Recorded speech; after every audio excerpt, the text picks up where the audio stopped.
I'm going to show you how I like to cut my chocolate chunks. I use Trader Joe's, the 72%.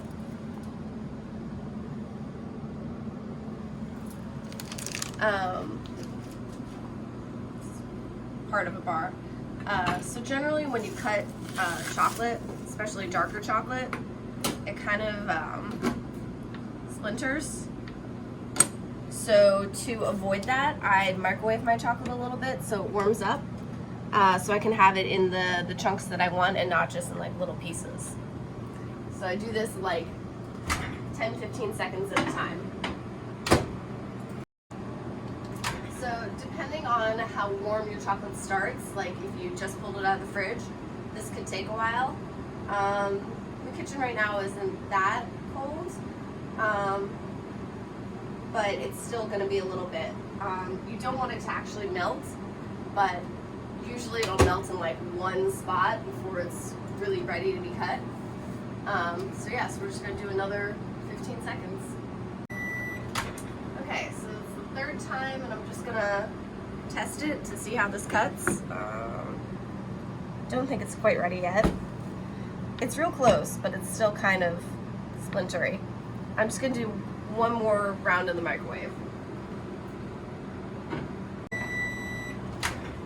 Okay, so that was our fourth one. See, it's starting to get a little melty in that corner. Let's see. Ooh, yeah, that's nice.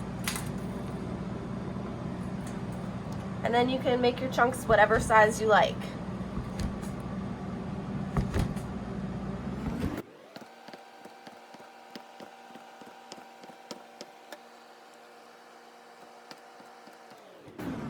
I like my chunks to be like slightly different sized, because I think that's kind of the point of the chunk, that they're not all the same size.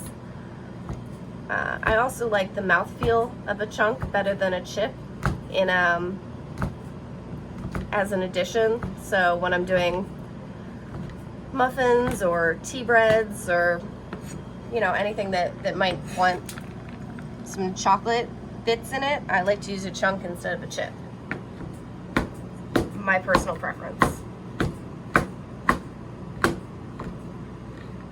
And then I'll just put in a container that I already have for chunks. And then I will refrigerate this. You don't need to refrigerate it, but if you have a kitchen that has a tendency to get a little hot, you might want to, because it will just all melt together into one solid chunk.